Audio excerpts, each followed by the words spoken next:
Welcome to संस्कार online study. आज class 10th का एपी चैप्टर पढ़ेंगे। एपी का फुल फॉर्म होता है अर्थमेटिक प्रोग्रेशन। अर्थमेटिक प्रोग्रेशन जिसे आप हिंदी में बोलते हैं समांतर श्रेणी। हिंदी में क्या बोलते हैं इसको? समांतर श्रेणी। एनसीईआरटी बुक में अगर देखें तो चैप्टर नंबर 5वां आपका है समांतर श्रेणी। इसका सब्जेक्टिव हो या ऑब्जेक्टिव हो, बहुत ही आसान होता है, बहुत ही आसान, एकदम रसगुल्ले की तरह होता है। इसका सवाल बहुत ही मज़ेदार होता है। ये चैप्टर आप इसे इंटरेस्ट के साथ पढ़ें, मज़े में पढ़ें, आपको हर एक सवाल समझ में आएगा, चाहे ऑब्जेक्टिव हो चाहे सब्जेक्टिव हो। उसके लिए आपको क्या याद होना चाहिए? फॉर्मूला आपको नेसेसरी याद होना चाहिए। कोई भी चैप्टर पढ़ते हैं तो आपको फॉर्मूला याद होना ही चाहिए। तो इसका सवाल ऑब्जेक्टिव देखने से पहले आपको कुछ फॉर्मूला रिवाइज करवा देते हैं कि एपी अगर इस फॉर्म में है। ये पी देख लीजिए, आपका A1 A2 A3 A4 और A n डैश डैश, अंतिम पद को A n कहते हैं। अगर एपी इस सीक्वेंस में रहेगा, एपी यहाँ पे मान रखेगा, A1 A2 का कुछ संख्यात्मक मान होता है एपी में, वैसा सवाल रहेगा तो उसमें आपसे पूछा जाएगा कि इस एपी का सार्वंतर ज्ञात करें। सार्वंतर किसको बोलते हैं? डी को। सार्वंतर बोले तो डी, इसको डी से सूचित किया जाता है, कॉमन डिफरेंस, सार्वंतर, पद अंतर। ये सार्वंतर निकालने बोलेगा तो आपको बहुत ही आसान, सार्वंतर निकालने बोल दे किसी एपी का तो उस एपी में लगातार कोई दो पद में घटा देना, दो पद को घटा देना, अर्थात पीछे वाले को आगे वाले में घटा देना। जिस प्रकार से इसमें देखते हैं, ये एपी है आपका A1 और A2, तो पीछे वाला कौन है? A2, आगे वाला A1, तो पीछे वाले को आगे वाले में घटा देना, मतलब क्या हो जाएगा? A2 minus A1। अगर इसको सॉल्व कर देंगे तो आपका क्या बन जाएगा? डी, सार्वंतर। तब पीछे वाले को आगे वाले में घटा देना है, आपका आंसर निकल जाएगा, सार्वंतर का फॉर्मूला हो जाएगा। चाहे कोई भी हो, A2 माइनस A1 हो या A3 को A2 में घटा सकते हैं, मतलब पीछे वाले को आगे वाले में घटा देंगे तो आपका सार्वंतर निकल जाएगा। जिस प्रकार से फॉर्मूला आपके सामने लिखा गया है, A2 माइनस A1 या A3 माइनस A2 और A4 माइनस A3, मतलब लगातार पीछे वाले से आगे वाले में घटा देना है। तो ये आपका फॉर्मूला कई तरह से बन सकता है। फॉर्मूला आप अगर आपसे सार्वंतर पूछे तो क्या करना है? पीछे वाले पद को आगे वाले पद में घटा देना है। चाहे कोई भी पद हो, पीछे वाले को और आगे वाले में घटा देना, चाहे इसमें दोनों में घटाइए, चाहे दोनों में घटाइए, चाहिए दोनों में घटाइए। आपका क्या निकल जाएगा? डी। डी बोले तो सार्वंतर आपका निकल जाएगा। अगला फॉर्मूला आकर बनता है आपका अंतिम पद निकालने के लिए। अंतिम पद, अंतिम पद को सूचित आप करते हैं TN भी बोलते हैं या AN भी बोलते हैं। आप इस अंतिम पद को दो से सूचित करते हैं, TN या AN, आपके अनुसार जो भी सुविधा होता है आप उसको ये रखेंगे, TN या AN, उसको अंतिम पद कहते हैं। ए को क्या बोलते हैं? प्रथम पद बोलते हैं। और डी को क्या बोलते हैं? अभी तुरंत बताया, सार्वंतर कहते हैं।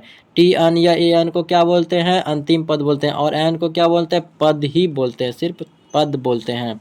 अगर कोई भी एपी दिया जाएगा तो आपको पूछेगा अंतिम पद, अंतिम पद का फॉर्मूला या अनमा पद का फॉर्मूला क्या होता है, तो आप याद रखेंगे। TN निकालने हो चाहे एनमा निकालना हो, एन बोले तो पद निकालना हो, तो आपको उसके लिए फॉर्मूला क्या आ जाएगा? TN बराबर या AN बराबर formula A plus N minus 1 into D, A plus N minus 1 into D. AN बराबर फॉर्मूला क्या हो जाएगा? A plus N minus 1 into D. Formula को 2-4 बार रिवाइज करें, आपको याद हो जाएगा। अब आता है तीसरा नंबर में योगफल। एपी में जो दिया रहेगा उसको निकालना योग। योग बोले तो एसन, योग को किसे सूचित करते हैं? एसन से सूचित करते हैं। तो इसका फॉर्मूला दो होता है, एक लॉन्ग प्रोसेस और एक शॉर्ट प्रोसेस में होता है। लॉन्ग प्रोसेस में क्या होता है? n/2 into 2a plus n minus 1 into D, n/2 into 2a plus n minus 1 into D. आप फॉर्मूला को 2-4 बार बोलें, आपको याद हो जाएगा। और शॉर्ट फॉर्म में इसको बोलते हैं n/2 into a plus TN। TN बोले अभी क्या बताते हैं? TN को क्या बोलते हैं? अंतिम पद बोलते हैं। TN बोले चाहे EN बोले, उसको क्या बोलते हैं? अंतिम पद बोलते हैं। अगर अंतिम पद मालूम होगा तो ये शॉर्ट फार्मूला लगा सकते हैं, अगर नहीं मालूम है अंतिम पद तो ये लॉन्ग फार्मूला पे आप निकाल सकते हैं, किसी भी पद का योगफल निकाल सकते हैं। और इसमें आपको दर्शाया गया है प्रथम पद, मतलब ए को प्रथम पद बोले, डी को सार्वंतर बोले, पदों की संख्या n बोलते हैं, और nवां पद बोले तो अंतिम पद बोले तो TN या AN भी बोलते हैं। अंतिम पद को क्या बोलते हैं, टी एन या ए एन बोल सकते हैं। इस फॉर्मूला को आप 2-4 बार फटकें या रिवाइज करें, याद होना चाहिए, तभी आपका कोई भी सवाल बनेगा। तो चले रसगुल्लों के समान ऑब्जेक्टिव बनाएंगे, बहुत ही आसान। जिस प्रकार से रसगुल्ला खाते हैं ना मज़े में, उस प्रकार से आपका ये सवाल बनेगा। बहुत ही आसान है सवाल, बिना स्किप किए हुए अब इसको सवाल को देखते हैं। सवाल नंबर 1 आप तो बेसिक ट्रिक है, एक तो लाइक और शेयर ठोक दीजिए, महाकाल का दबा के लाइक और शेयर ठोक दीजिए। पूरा साल मेहनत करता हूं आपके लिए बेटा, ऐसा नहीं चलेगा, ऐसा नहीं चलेगा।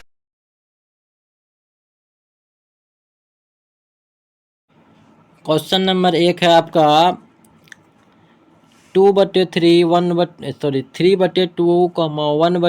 -1/2 और -3/2 का पदांतर। पदांतर बोले तो डी, सार्वंतर बोलते हैं इसको, पदांतर भी बोल सकते हैं। मतलब आपको डी का मान पूछ रहा है। अभी तुरंत आपको बताए थे डी का मान निकालने के लिए क्या बताए थे, पीछे वाले से आगे वाले में घटा देंगे। पीछे वाले से आगे वाले में क्या कर देंगे, घटा देंगे। अगर इसको सॉल्व आप करेंगे, पीछे वाला पद क्या 1/2, 1/2 किसको घटाएंगे, आगे वाला क्या है 3/2, 3/2। अगर इसका सॉल्व करेंगे, भिन्न का घटाव करेंगे तो एलसीएम आपका कितना आ जाएगा, 2 आ जाएगा। 2 से भगा 2 में 1 और 1 गुना 1 1 होता है, माइनस है तो माइनस दे दे। फिर 2 से 2 में भगा करेंगे तो 1 आएगा, 1 गुना 3 करेंगे तो 3 आ जाएगा। 1 में 3 घटाएंगे तो आपका बचेगा -2 और बटे कितना है 2, इसको घटा देंगे कितना हो जाएगा -1। तो इसका सार्वंतर क्या निकल जाएगा -1। कौन सा ऑप्शन हो जाएगा, राइट आंसर हो जाएगा आपका ऑप्शन नंबर बी -1, इसका राइट आंसर हो जाएगा। ठीक उसी प्रकार क्वेश्चन नंबर 2 बोल रहा है कि AP 630 -3 का सार्वअंतर ज्ञात करें। इस AP का भी आपसे D का मान पूछ रहा है। D बोले तो सार्वअंतर कॉमन डिफरेंस पूछ रहा है। तो क्या बताएं, पीछे वाले से आगे वाले में घटा दें। चाहे आप 3 को 6 में घटा दीजिए, चाहे 0 को 3 में घटा दीजिए, -3 को 0 में घटा दीजिए। मतलब पीछे वाले से उसका आगे वाले में घटा देना है। तो आपका आंसर हो जाएगा, सार्वअंतर निकल जाएगा। तो अगर 3 को पीछे वाला देखा जाए, A2 का मान कितना है आपका 3, आगे A1 का मान कितना है 6। अगर 3 को 6 में घटा दें कितना हो जाएगा, -3 आपका बन जाएगा। अर्थात इसका आंसर आपका सार्वंतर निकल जाएगा -3। ऑप्शन नंबर 2 इसका भी हो जाएगा, राइट आंसर हो जाएगा। क्वेश्चन नंबर 3 देखा जाए तो इसमें भी आपका सेम सवाल है। AP इतना का लिए सार्वंतर क्या होगा, सार्वंतर लग रहा है ना ये सवाल AP का रसगुल्ले की तरह होता है, एकदम आसान। आप फटाफट बनाना स्टार्ट कीजिए कॉपी कलम से, बिना कॉपी कलम के ना वीडियो देखें, कॉपी कलम हाथ में रखें और फटाफट बनाएं। इस AP का क्या होगा, सार्वंतर बनाइए, फटाफट फटाफट बनाइए। इसका आंसर क्या होगा, तो हम इसका बना देते हैं। इसका अगर देखा जाए A2 का मान इसका कितना है, A2 का मान कितना है -1, तो -1 यहाँ पे लिख देते हैं। और A1 कितना है -5, इसको घटाना है ना, -5 को घटाना है। तो ये माइनस आपका आ गया फॉर्मूला से, और ये आपका सवाल में ही है। माइनस माइनस कितना होता है प्लस, तो आपका क्या आ जाएगा +5। अब 5 में ये घटेगा कितना बचेगा, 4 बचेगा। तो इसका राइट आंसर क्या आ जाएगा, ऑप्शन नंबर सी 4 आंसर हो जाएगा। ठीक उसी प्रकार क्वेश्चन नंबर अगर 4 देखा जाए, क्वेश्चन नंबर 4 AP 10 7 4 और डैश डैश -62 के अंतिम पद से ठीक पहले वाला पद क्या होगा।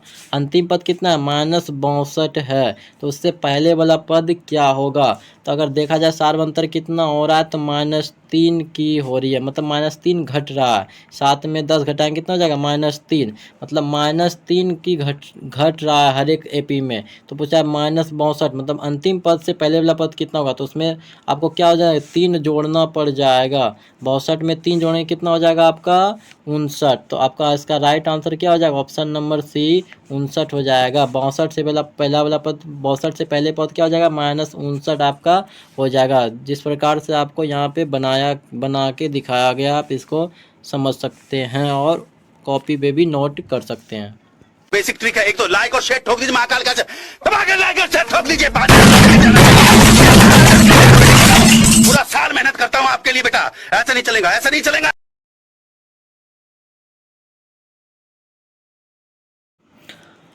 क्वेश्चन नंबर 5वां है, निम्नलिखित में से कौन AP में है। तो आपको ऑप्शन 4 को दिया गया, आपको बताना एपी में कौन है और कौन एपी में नहीं है। तो आपको सिर्फ पूछ रहा है एपी में कौन है, तो एपी में वही होगा जिसके सभी जगहों का अंतर बोले तो सार अंतर सभी जगह समान होगा। तो ऑप्शन के अनुसार देखना होगा ना। तो 2 और 4 के बीच अंतर देखा जाएगा, कितना अंतर हो जाएगा, 2 हो जाएगा। और 4 और 8 के बीच में अंतर देखें कितना हो जाएगा, 4 हो जाएगा। 8 और 16 के बीच में अंतर देखें तो कितना हो जाएगा, 8 हो जाएगा, जो कि सभी जगह सार अंतर क्या बराबर हुआ, नहीं हुआ। तो आपका ऑप्शन नंबर ए एपी में नहीं है। ऑप्शन नंबर ए एपी में नहीं है, ये एपी में नहीं है। ऑप्शन नंबर बी को देखते हैं। 1 और 3 के बीच का अंतर कितना हो जाएगा, 2। 9 और 3 के बीच का अंतर कितना हो जाएगा, 6। और 27 और 9 के बीच का अंतर कितना हो जाएगा, 27 और 9 के बीच का अंतर हो जाएगा आपका 18। क्या ये एपी में है, नहीं है, क्योंकि अंतर कभी 2 आ गया, कभी 6 आ गया, कभी 18 आ गया। ये इसका भी सारा अंतर समान नहीं है, तो ये भी एपी में नहीं है। ऑप्शन नंबर सी देखते हैं। -6 और -10 के बीच का अंतर है, कितना का बढ़ोतरी हुआ, -10 से -6 हो गया तो बढ़ा ना 4, माइनस है ना, है तो बढ़ा। और -6 से -2 हो गया तो कितना हो गया बीच का अंतर, 4 हो गया। -2 से +2 में चला गया तो 4 का इस अंतर ही है। मतलब इस ऑप्शन नंबर सी इस एपी में है, क्योंकि इसका सभी जगहों का अंतर 4 आता है, ये एपी में है। आंसर हो जाएगा ऑप्शन नंबर सी।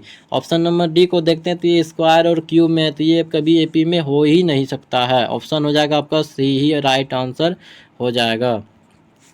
क्वेश्चन नंबर 6 भी आपको पूछा निम्नलिखित में से कौन एपी में है। तो क्वेश्चन नंबर 5 के तरह ही आपको ये सॉल्व करना है। ये बोले ना एपी में हर सवाल आसान होता है, तो आप बना सकते हैं इसमें भी कौन एपी में है या नहीं है। तो आपका ऑप्शन नंबर ए देखते हैं। 2 और 6 के बीच का अंतर कितना हो जाएगा, 4। 2 और 6 के बीच का अंतर कितना हो जाएगा, 4। 6 और 8 के बीच का अंतर देखें तो 2। और 8 और 16 के बीच के अंतर कितना हो जाएगा, 8। क्या ये एपी में है, अंतर सभी जगह समान है, नहीं है। क्या बोलेंगे, ये एपी में नहीं है। ऑप्शन नंबर बी देखते हैं। -10 और -6 कितना अंतर हो गया, 4 का अंतर हो गया, 4 बढ़ गया। -6 से -2 कितना बढ़ा, 4 की बढ़ोतरी हुई, तब ना -6 से -2 हो गया। माइनस में जब संख्या घटता है तो वो बढ़ती, मतलब संख्या बढ़ रही है। और ऑप्शन तीसरे पद चौथे पद में देखा जाए तो -2 से +4 कितना बढ़ गया, 6 बढ़ गया। क्या ये एपी में बोलेंगे, ये दोनों अंतर समान हुआ, क्या तीसरा अंतर समान हुआ, नहीं। हर जगह अंतर बराबर होना चाहिए तभी एपी में रहेगा। तो आपका ऑप्शन नंबर सी भी गलत हो गया। ऑप्शन नंबर सी देखिए आपका √2, √8, √18, √32। अगर इसको सॉल्व करेंगे तो ये एपी में 100% होगा, क्योंकि √2 है। और √8 को सॉल्व करेंगे तो √2 आएगा। और 18 को सॉल्व करेंगे तो 3√2 आएगा। 32 को सॉल्व करेंगे 4√2 आएगा। हर जगह क्या √2 की बढ़ोतरी हुई है। यहाँ पे √2 1 एक था, यहाँ 2 को हो गया, यहाँ 3 को हो गया, यहाँ पे 4 को हो गया। मतलब ये √2 बढ़ती जा रही है। सभी का अंतर क्या आ जाएगा, √2 और √2 ही होगा। तो इसका भी आंसर ऑप्शन नंबर सी ही होगा, क्योंकि सभी के बीच का अंतर कितना हो जाएगा, √2 होगा। ऑप्शन नंबर सी इसका राइट आंसर हो जाएगा। ऑप्शन 4 देखते तो यह कभी एपी में होएगा नहीं, क्योंकि 1 1 1 घटाएंगे तो 0 0। अगर यहाँ फिर घटा देंगे तो 1 आ जाएगा। क्या अंतर समान हुआ, नहीं। तो ऑप्शन नंबर डी तो होगा ही नहीं। क्वेश्चन नंबर 7 है। यदि एपी का सामान्य पद ये है तो इसका सार्वंतर क्या होगा। सामान्य पद कितना ये है तो सार्वंतर क्या होगा। अगर इसका सामान्य पद बोले तो ए एन दिया हुआ है, कितना है 3n + 5, यही ना है n का मान। अगर n का मान 1 रख दें तो a1 हो जाएगा। तो इसमें भी n का मान 1 रखेंगे तो 3 × 1 3 और 5 3 8, कितना आ जाएगा a1 का मान 8। अगर n के जगह पे 2 रखें तो कितना हो जाएगा, a2 का मान निकल जाएगा। n का मान जब 2 रखिए 3 दूना 6 6 5 11, a1 और a2 निकाल दिए तो आपका क्या सार्वंतर निकलेगा, हाँ निकलेगा। तो a2 को a1 में घटा दीजिए, 11 में 8 घटाएंगे तो कितने बचेगा, 3 बचेगा। ऑप्शन नंबर सी इसका राइट आंसर होगा। ऑप्शन नंबर सी इसका राइट आंसर हो जाएगा, 3 हो जाएगा। Option number C. एक तो बेसिक ट्रिक है, एक तो लाइक और शेयर ठोक दीजिए, महाकाल का दबाकर लाइक और शेयर ठोक दीजिए। पूरा साल मेहनत करता हूं आपके लिए बेटा, ऐसा नहीं चलेगा, ऐसा नहीं चलेगा।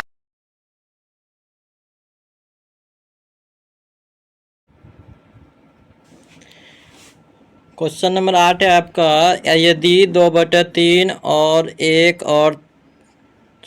और 2 किसी समांतर श्रेणी के 3 क्रमागत पद है तो ए का मान क्या होगा। मतलब A2 का मान जो ए है इसका मान निकालना होगा आपको, क्या होगा इसका मान। तो देखिए इसको सॉल्व करते हैं।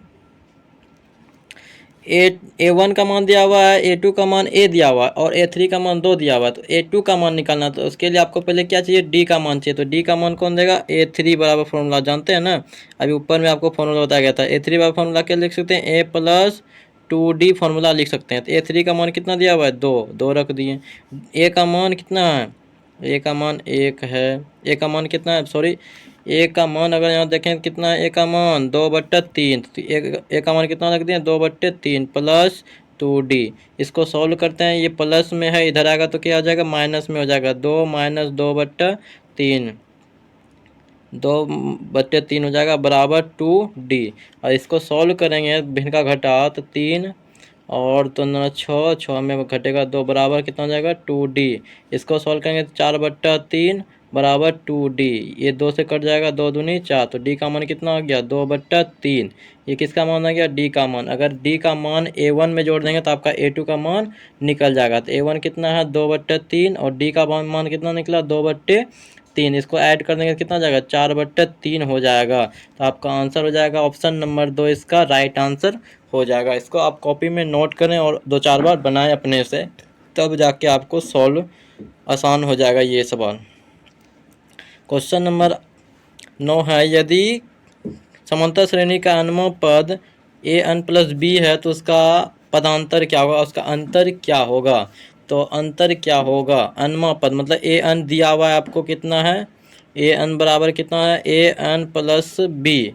n के जगह पे 1 रखेंगे तो n का मान 1 रखना होगा तो क्या हो जाएगा, a+b। A1 का मान कितना निकल जाएगा, a+b। अगर n के जगह पे 2 रखें तो A2 निकलेगा, और 2 रखेंगे कितना जाएगा, 2a+b। A1 और A2 निकल गया तो क्या अंतर निकलेगा, A2 को A1 में घटा देंगे तो B भी कट जाएगा आपका, और 2a में a घटेगा तो कितना बचेगा, a बचेगा। तो इसका आंसर सारांतर क्या हो जाएगा, a हो जाएगा। ऑप्शन नंबर 3 इसका राइट आंसर होगा। क्वेश्चन नंबर 10 देखते हैं, यदि समांतर श्रेणी का एल बोले तो an इसी को बोला जाता है, अंतिम पद 28 और s बोले तो योग 144 और कुल पद बोले तो n दिया हुआ है 9। तो a का मान क्या होगा। तो आप इसको एसन फार्मूला पे रख के सॉल्व कर सकते हैं। एसन का फार्मूला बताया ना, n/2 शॉर्ट फार्मूला इसमें लगा सकते हैं, a+an लगा सकते हैं। आपको एसन का मान भी दिया हुआ है 144 रख देंगे, एन का मान दिया हुआ है 9 रख देंगे, एन का मान दिया हुआ है 28 रख देंगे, तो आपका ए का मान सॉल्व हो जाएगा। इसको आप सॉल्व करके कमेंट बॉक्स में आंसर अवश्य करें। क्वेश्चन नंबर 11 है, जिस प्रकार से देख सकते हैं आप 10 का सॉल्व यहाँ पे शॉर्ट में कर चुके हैं। आप कॉपी में इसको लॉन्ग प्रोसेस से अपने से सॉल्व करने का प्रयास करें। क्वेश्चन नंबर 11, 1, 4, 7, 10 के 18वें पद का मान क्या होगा। इसका 18वां पद निकालना, तो A18 निकालना, तो आपको फॉर्मूला क्या हो जाएगा, A+17D। A+17D। ए का मान कितना दिया हुआ है, इसमें 1 दिया हुआ है। डी का मान कितना निकलेगा, 4 में 1 घटाएंगे कितना बचेगा, 3 बचेगा। 3 का मान रख देते हैं। 7 या 51, 51 1 कितना हो जाएगा, 52। आंसर हो जाएगा ऑप्शन नंबर 3 इसका राइट आंसर हो जाएगा। क्वेश्चन नंबर 12 और 13 लास्ट बचा हुआ है, देखिए इसको। क्वेश्चन नंबर 12 है, यदि AP इतना है तो सार्वंतर क्या होगा। सार्वंतर निकालना है क्या होगा। तो इसका सार्वंतर क्या होगा, क्या करेंगे, इसका पिछले वाले पद को अगले वाले पद में घटा देंगे, क्या हो जाएगा ना, इसका पिछले वाले पद को अगले वाले पद में घटा देंगे। पिछला पद क्या है, ये पिछला पद ये है और अगला पद क्या है, ये।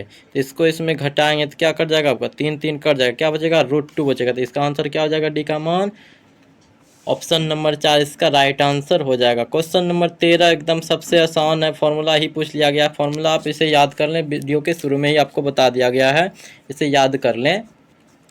तो पूछ रहा है, यदि AP का प्रथम पद A हो, D सार्वंतर है, n पदों का योग क्या होगा। n पद है तो पदों का योग क्या होगा। बोला प्रथम पद A है, सार्वंतर D है, पद n है, तो योगफल बराबर SN बराबर फॉर्मूला क्या होगा। तो SN बराबर फॉर्मूला आपको मालूम होगा, n/2 × 2A + n-1 × D। Option number A इसका राइट आंसर हो जाएगा। इसका राइट आंसर अब ऑप्शन नंबर ए ही हो जाएगा। तो आप इसका आंसर करना ना भूलें। क्वेश्चन नंबर 10 को सॉल्व करके इसका जो सवालों को करने के लिए देखिए, एक तो बेसिक ट्रिक है, एक तो लाइक और शेयर ठोक दीजिए, महाकाल का दबा के लाइक और शेयर ठोक दीजिए। पूरा साल मेहनत करता हूं आपके लिए बेटा, ऐसा नहीं चलेगा, ऐसा नहीं चलेगा।